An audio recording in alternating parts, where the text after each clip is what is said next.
آپ کے آمدن کے برابر ہوں تو مارکیٹ میں وہی نوٹ سرکولیٹ کرتا رہے گا. ایک نوٹ سے مراد ہے ایکچوئل فزیکل نوٹ. اگر مارکیٹ میں لیٹ سے 1 ٹریلین روپیہ ہے جو پوری مارکیٹ میں گھوم رہا ہے, اور اگر گورنمنٹ کے ایکسپینسز اتنے ہی ہیں جتنے اس کے ریونیوز ہیں, تو ٹیکنیکلی گورنمنٹ کو اس کے اندر اضافہ کرنے کی ضرورت نہیں پڑے گی. لیکن اگر گورنمنٹ کے ایکسپینسز زیادہ ہیں اور ریونیو کم ہے تو گورنمنٹ کو نوٹ پرنٹ کرنے پڑیں گے. جب وہ نوٹ پرنٹ کریں گے تو اتنا پیسہ مارکیٹ میں ایکسٹرا چلے جائے گا, روپیہ کرنسی مارکیٹ میں زیادہ چلی جائے گی, اور جب وہ کرنسی مارکیٹ میں زیادہ جائے گی تو ڈیفینیٹلی اس سے انفلیشن ہو جائے گی.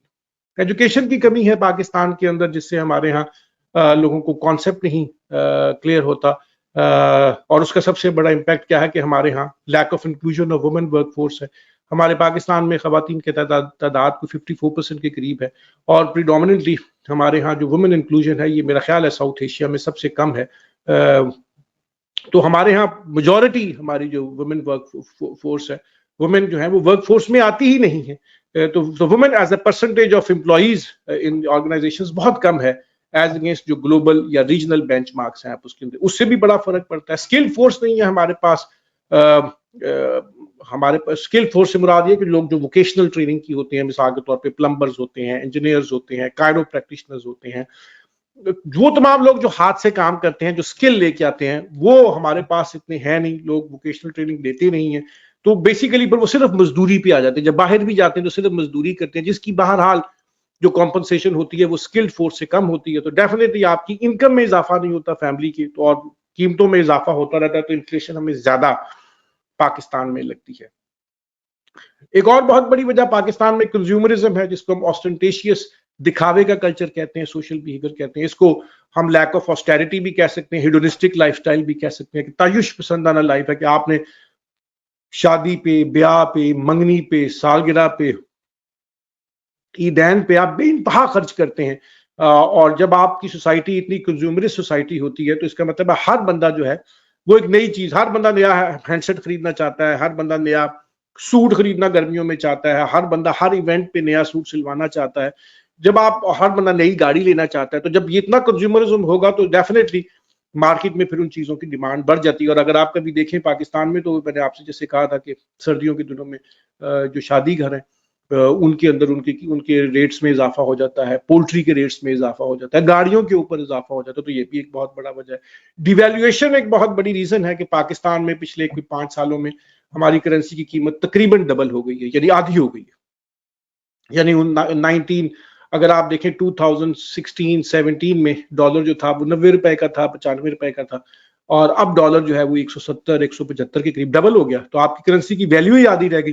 جب کرنسی کی ویلیو آدھی رہتی ہے اور ساری چیزیں دنیا میں آپ نے امپورٹ کرنی ہے, پاکستان پریڈومیننٹلی ایک امپورٹ ڈریون کنٹری ہے, تو آپ سب کچھ امپورٹ کریں گے تو ڈالر میں امپورٹ کریں گے. ڈالر جو ہے وہ اگر اس کی قیمت آپ کے روپے کے مقابلے میں ڈبل ہو گئی ہے تو ڈیفینیٹلی آپ کی چیزوں کی قیمت بھی ڈبل ہو جائے گی, اور چیزوں کی قیمت ڈبل ہوگی تو پرائسز میں اضافہ ہوگا. اور انفلیشن کیا ہوتا ہے؟ پرائسز میں اضافہ, تو وہ آپ کو پھر انفلیشن کی صورت میں نظر آتا ہے. انٹرسٹ ریٹس پاکستان میں بہت ہی پہلے آج پچھلے دنوں کم رکھے تھے, اب گورنمنٹ نے بڑھانے شروع کیے ہیں پچھلے کوئی 4 مہینے سے, کہ وہ ہر 15-20 دن کے بعد گورنمنٹ دیکھتی ہے اور پھر وہ ریٹ کے اندر ایڈجسٹمنٹ کرتی ہے. تو ہمارے پاکستان میں اس وقت انٹرسٹ ریٹ جو ہے وہ بہرحال 11-12% سے اوپر ہی ہونا چاہیے, کیونکہ اس طرح کے انٹرسٹ ریٹ پہ بہرحال لوگ بینکوں میں پیسہ رکھوائیں گے, جس سے مارکیٹ میں منی سپلائی میں کمی آئے گی اور انفلیشن کنٹرول کرنے میں ہیلپ ملے گی. میں نے آپ کو کہا تھا پہلے بھی کہ یہ بھی ایک طریقہ ہے جو کہ اسٹیٹ بینک کے پاس ہوتا ہے کہ انٹرسٹ ریٹ اگر وہ بڑھا دے تو مارکیٹ میں انفلیشن جو ہے وہ کم ہو جاتی ہے. جنرل سیلز ٹیکس ہے پاکستان میں, ہمارے ہاں چونکہ ڈائریکٹ ٹیکس لوگ دیتے نہیں ہیں تو گورنمنٹ پھر انڈائریکٹ ٹیکس لگاتی ہے, اور وہ جی ایس ٹی ہوتا ہے. جی ایس ٹی کے ساتھ پرابلم یہ ہوتی ہے کہ یہ امیر اور غریب سب پہ لگتا ہے. مثال کے طور پہ پیٹرول کے اوپر جو لیوی ہے وہ سب کے لیے برابر ہوگی, تو جو بھی آپ کو جی ایس ٹی کسی بھی چیز پہ لگے گا, اس طرح موبائل سروسز ہیں اور باقی تمام چیزیں, ان پہ جی ایس ٹی 16%, 17% جتنا بھی آپ کو لگے گا وہ سب کے لیے, امیر اور غریب سب کے لیے ہوتا ہے. اب امیر آدمی جو ہے اس کو تو فرق نہیں پڑتا چیزوں کی قیمتوں میں جی ایس ٹی لگنے سے, لیکن غریب آدمی کے لیے تو اس کی چیز کی قیمت کے اندر 16-17% اضافہ ہو جاتا ہے, یا جتنا بھی اس کا جنرل سیلز ٹیکس ہے. تو general sales tax is not the right way of taxing the society, it's an indirect way of taxing the society. Society کے اندر ٹیکس جو ہے وہ ڈائریکٹ ٹیکس ہونا چاہیے, یعنی آپ اپنی آمدن کے اوپر ٹیکس دیں, جو کہ پاکستان میں tax to G D P ratio جو ہے میں نے آپ سے کہا 10% کے قریب, مشکل سے 10-11% کے قریب ہوگی. اس طرح بہت ساری انڈسٹریز ہیں جن میں کارٹلائزیشن ہے, وہ آپس میں مل جاتی ہیں, جس میں سیمنٹ انڈسٹری بھی شامل ہے, اس کے علاوہ شوگر انڈسٹری ہے اور گندم ہے اور فلور ملز ہیں اور بہت ساری جن کے اندر لوگوں نے کارٹلائزیشن کر کے چیزوں کی قیمت آرٹیفیشلی بڑھا دیتے ہیں اس کے ساتھ. تو اس کو بھی یہ بھی ایک بہت بڑا ایشو ہے جو کہ بڑے بڑے آپ کے ہاں کارٹل ہیں جو بنے ہوئے ہیں, بہت بڑے بڑے انڈسٹریسٹ جو ہیں کہ بزنس مین جو وہ مل کے ایک مخصوص چیز کی قیمت کے اندر فلکچویشن کرتے ہیں. یہ شوگر کے اندر آپ نے اکثر دیکھا ہوگا, سیمنٹ کے اندر اکثر دیکھا ہوگا, آج کل فرٹیلائزر پہ بڑا یہ چل رہا تھا معاملہ. اس طرح ریموول آف سبسڈیز ہے, گورنمنٹ پہلے سبسڈی دیا کرتی تھی بجلی کی قیمت پہ, پیٹرول کی قیمت پہ, وہ گورنمنٹ نے ساری ودرا کر لی. اب جب گورنمنٹ نے وہ سبسڈیز ودرا کی ہیں تو وہ امیر اور غریب سب پہ ودرا ہو گئی. امیر کو تو کوئی فرق نہیں پڑا لیکن غریب کی تو جو بائنگ پاور ہے وہ کم ہو گئی, اس کو چیزوں کی زیادہ قیمت دینا پڑے گی. تو یہ بھی ایک سبسڈیز ریموو ہونی چاہیے لیکن عمرا سے ختم ریموو ہونی چاہیے. یہ نہیں کہ آپ غریبوں سے سبسڈیز ریموو کر لیں. اگر آپ نے سبسڈیز کو ریموو کرنا ہے تو امیر آدمی کی سبسڈی کو جو ہے وہ سب سے پہلے آپ کو اس کو ریموو کرنا چاہیے تاکہ سوسائٹی میں اس کا امپیکٹ جو ہے وہ انفلیشن کی شیپ میں غریبوں پہ نہ آئے. اس کے علاوہ ایک اور بہت بڑی ریزن ہے کہ گلوبلی دنیا میں کموڈٹی کی پرائسز جو ہے وہ کووڈ کے بعد جب دنیا میں مارکیٹیں اوپن ہونا شروع ہوئیں, لائف نارملسی میں واپس آ گئی تو چیزوں کی ڈیمانڈ میں اضافہ ہوا. کووڈ کی وجہ سے چیزوں کی پروڈکشن رکی ہوئی تھی, لوگوں نے تھوڑی کی ہوئی تھی. اب جب اچانک اس کے اوپر پریشر پڑا اور پروڈکشن زیادہ نہیں ہے تو سیم چیزیں جو ہے ان کی زیادہ قیمت لوگ دیتے ہیں, تو کموڈٹی پرائسز ساری دنیا میں بڑھنا شروع ہو گئی. کول کی بھی بڑھ گئی, آئل کی بھی بڑھ گئی, لوہے کی بھی بڑھ گئی. تو ڈیفینیٹلی لوگوں کو اس کا امپیکٹ پرائسز میں آیا, اور پرائسز جب بڑھتی ہیں تو یہ میں نے آپ سے کہا کہ یہی انفلیشن ہوتی ہے. تو گلوبل کموڈٹی پرائسز بھی ایک وجہ ہے انفلیشن کی پاکستان میں بڑھنے کی. اس طرح ایگریکلچر تھرو پٹ ہے پاکستان میں بہت تھوڑی ہے. ہم ایک ایکڑ سے 40-42 من یا 45 من گندم جو ہے وہ اس کی تھرو پٹ لیتے ہیں. انڈیا ہمارا نیبرنگ ملک ہے, وہاں پہ 65 من کے قریب ہے, اور امریکہ کے اندر جو ہے وہ 80 من کے قریب وہ ایک ایکڑ سے تھرو پٹ یا ییلڈ لیتے ہیں because of improved ways of cultivation, اور اس کے علاوہ ہارویسٹنگ بہتر طریقے سے ہوتی ہے ان کی. فارمنگ جو ہے وہ بہت ٹیکنالوجیکلی ایڈوانس ہے. تو اس سے چونکہ ہماری تھرو پٹ کم ہو تو ہمیں گندم بھی امپورٹ کرنا پڑی. اس سال 2-3 ملین ہم نے گندم امپورٹ کی. ڈیفینیٹلی وہ ڈالرز میں ہوتی ہے. جب ڈالرز میں ہوتی ہے تو پھر ڈالر کی قیمت جو ہے وہ ہمارے روپے کے مقابلے میں تقریباً 100% بڑھ گئی ہے. تو ڈیفینیٹلی پھر آپ کو گندم کی قیمت اس کے اندر قیمت میں بھی اضافہ ہوگا. ہماری اکانومی جو ہے وہ امپورٹ ڈریون اکانومی ہے.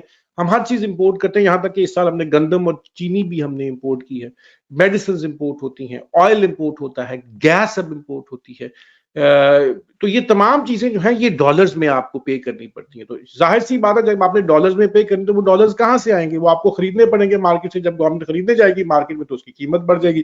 جب ڈالر کی قیمت بڑھے گی تو جو چیزیں اس کو پے کر کے آپ منگوا رہے ہیں ان کی قیمت بھی بڑھ جائے گی. اور اس کی جو سب سے بڑی مینیفیسٹیشن ہے وہ یہ ہے کہ اگر آپ کرنٹ اکاؤنٹ ڈیفیسٹ جنوری کے مہینے کا دیکھیں, جس کی بہت ساری وجوہات ہیں, میں نے آپ سے کہا کموڈٹی پرائسز بھی اس کی ایک وجہ ہے, لیکن جنوری کے مہینے میں میرا خیال ہے کہ پاکستان کی تاریخ کے چند بڑے کرنٹ اکاؤنٹ ڈیفیسٹس میں آیا, جس میں ہماری امپورٹس اور ایکسپورٹ کا جو ڈفرنس ہے وہ تقریباً $2.1 بلین ہے ایک مہینے کا. بیکاز ہر چیز جو ہے وہ ہم امپورٹ کرتے ہیں. ہم پام آئل بھی امپورٹ کرتے ہیں, ہم پیمپرز بھی بچوں کے امپورٹ کرتے ہیں, ہم میڈیسنز بھی امپورٹ کرتے ہیں, ہم گاڑیاں بھی امپورٹ کرتے ہیں, آئل اور گیس بھی ہم امپورٹ کرتے ہیں, یہاں تک کہ گندم بھی پچھلے سال ہم نے امپورٹ کی. تو یہ تمام چیزیں جو ہیں چونکہ ڈالرز میں آتی ہیں تو یہ ہمیں اپنی انڈسٹری کے اندر امپورٹ سبسٹیٹیوشن کرنا پڑے گی, کہ یا اپنی تھرو پٹ بڑھانی پڑے گی ان چیزوں کی, کہ جو پاکستان کے اندر چیزیں ہم بنا سکتے ہیں وہ ہم پاکستان کے اندر بنائیں. اس سے ایک انڈسٹریلائزیشن ہوگی, دوسرا یہاں پہ امپلائمنٹ کریٹ ہوگی, اور تیسرا یہ ہوگا کہ ہمیں ان کی کم قیمت دینا پڑے گی. ادروائز ہمیں بہت مہنگی پرائسز پہ باہر سے فنش گڈز منگوانی پڑتی ہیں. تو اس لیے ہمیں پاکستان میں سولر پہ جانا چاہیے, کول پہ جانا چاہیے. یہ جو بجلی سے ہم جو بجلی بناتے ہیں فرنس آئل سے, ڈیزل سے یا گیس سے, یہ it's not an acceptable way in 21st century. ہمیں بہت تیزی سے, ہمارے ملک میں سال میں ایوریج 8 گھنٹے سارا دن سورج جو ہے وہ اویلیبل ہوتا ہے, تو ہم اس کو بڑی آسانی کے ساتھ اس میتھڈ کے ساتھ اگر ہم اپنے ملک کے اندر سبسٹیٹیوشن کر دیں تو اس سے بھی ہمارے یہاں انفلیشن میں بے انتہا کمی آئے گی. تو یہ کچھ اسٹرکچرل ریفارمز ہیں پاکستان میں جو کہ ہمیں کرنی چاہیے. اسٹرکچرل ریفارمز کیا ہوتی ہیں؟ یہ وہ میجرز ہوتے ہیں جو کہ گورنمنٹ لیتی ہے, جو کہ آپ کی ویج جو جس طرح آپ کی سوسائٹی میں بزنس ہو رہا ہوتا ہے اور انسٹیٹیوشن جس طرح بزنس کر رہے ہوتے ہیں اس کو کرنے کا طریقہ بدل دیتے ہیں. اور یہ ہمیں ضرورت ہے کہ ہم اپنے ملک کے اندر اگر انڈسٹریلائزیشن کرنی ہے تو ہمیں اسٹرکچرل ریفارمز کی ضرورت پڑے گی. اسی طرح گورننس اور ایڈمنسٹریٹو کیپیسٹی ہے کہ ہمارے ہاں پرائز کنٹرولز ہونے چاہیے اور پرائز کنٹرول کی باقاعدہ ٹیمز ہونی چاہیے جو مارکیٹ میں جا کے دیکھیں کہ جو مارکیٹ میں چیزیں مل رہی ہیں وہ ایک سرٹن پرائز سے زیادہ اوپر نہیں جاتی. اگر وہ یہ کام کریں گے تو اس سے ایک ویجیلنٹ گورننس سے بھی آپ پرائسز کے اندر ایک اسٹیبلٹی لے کے آ سکتے ہیں. تو یہ کچھ عوامل تھے جو کہ پاکستان میں انفلیشن کی وجہ ہے. اگر ہم ان عوامل کو اپنے قابو میں کر لیں تو ہم اس سے انفلیشن کو کنٹرول کر سکتے ہیں. اگر ہم اس کو قابو نہیں کریں گے تو انفلیشن کا جن جو ہے وہ بوتل کے اندر بند نہیں ہوگا. اور میں نے پہلے بھی آپ سے کہا ہے کہ یہ پولیٹیکل ایشو نہیں ہے. انفلیشن یہ ایڈمنسٹریٹو بھی ہے, یہ سوشل بھی ہے, یہ ایتھیکل بھی ہے, یہ ایڈمنسٹریٹو بھی ہے, اور ڈیفینیٹلی اکنامک ایشو بھی ہے اس کے اندر. That brings us to the conclusion of this lecture. Thank you very much for joining me and see you next time.